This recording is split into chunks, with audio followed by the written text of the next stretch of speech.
আমরা মনে করি এইটার মোটিভ মোটিভ অন্য দিকেও আছে। চিন্তার মনে করার কারণ নাই যে এই রং মিস্ত্রি শুধু এইটার মতো জড়িত ছিল।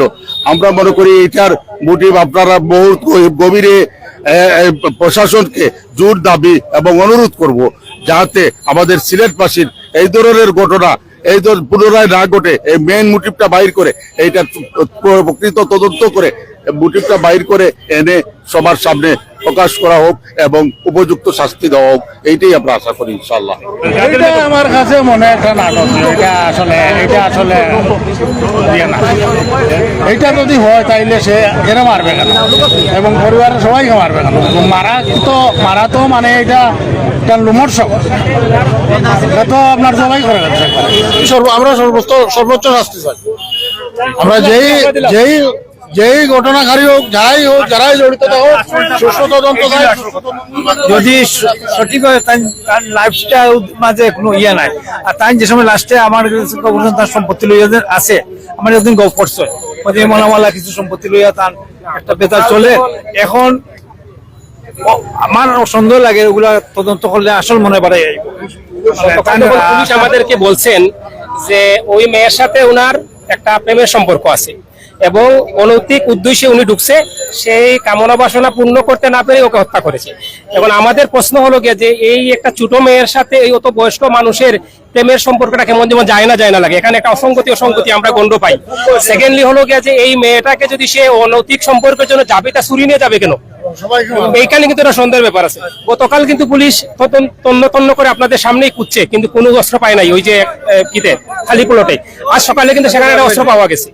অনেকগুলা বিষয়ে আমরা সন্তুষ্ট না। আমরা চাই যে এটা তদন্ত হোক। এখানে অনেক আরো মোটিভ আছে।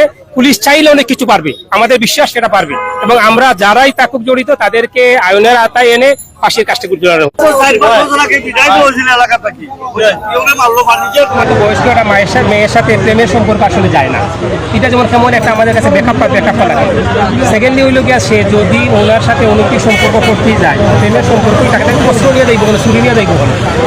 আর আমরা আরো একটা ভিডিও ফুটেজে দেখছি যে চাচি যখন পাকুটায় গেছেন তখন মেয়েটা সম্ভবত দরজা খুলেই চিৎকার করছে।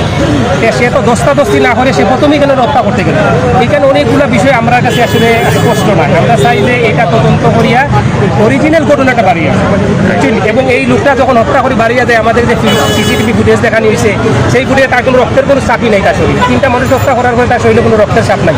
আজ সকালে যে চুরিটা আমাদের ভাড়া থেকে উদ্ধার করা হয়েছে যে জায়গা থেকে, গতকাল কিন্তু রাতে উদ্ধার করা যায় না, তন্ন করে খুঁজে হয়েছে আপনাদের সামনেই, কিন্তু তখন কিন্তু পাওয়া যায় না। আজকে সকালে কিন্তু আমার পাওয়া গেছে দিবে। এখন এই চুরিটার মাঝে একটা রক্তের চাপ নাই, আমরা যতটুকু দেখছি রক্তের কোনো চাপ নাই। অনেকগুলো বিষয় আমাদেরকে ডাউটের মধ্যে ফেলে দেয়। আমরা আশা করি পুলিশ প্রশাসন এই দক্ষতা রাখে এবং যোগ্যতা রাখে যে সঠিক তদন্ত করে অরিজিনাল আসামিদের গ্রেফতার করিয়া তাদেরকে আমরা চাই দ্রুত সময়ের মধ্যে ওদের ফাঁসি দিতে চাই, যে বা যেই হোক।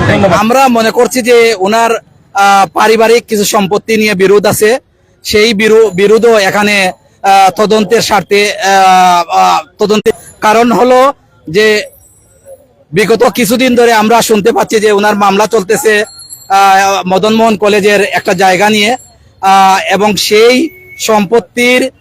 সম্পত্তির যে কাগজপত্র আছে আমরা শুনেছি সেটাও এই লুট করা হয়েছে। তাহলে কিছু যারা ভিতরে গিয়েছিলেন, আপনারা যারা সাংবাদিক আছেন তারা তো ভিতরে গিয়েছিলেন, অনেকেই দেখেছেন, এবং নেতৃবৃন্দ যারা আছেন তারাও বের হয়ে বলেছেন যে অনেক কিছু লুট হয়ে গেছে। আমরা মনে করি যে এর সঙ্গে এই হত্যাকাণ্ডের সঙ্গে এটাও যোগসূত্র আছে। আমরা মনে করি যে সুষ্ঠু তদন্তের স্বার্থে উচিত যে অন্য কেউ বা কারা আছে কিনা। একজন রং মিস্ত্রিকে এখানে যুক্ত করেই ক্ষান্ত হয়ে যাওয়ার কোনো স্কোপ আমরা দেখি না।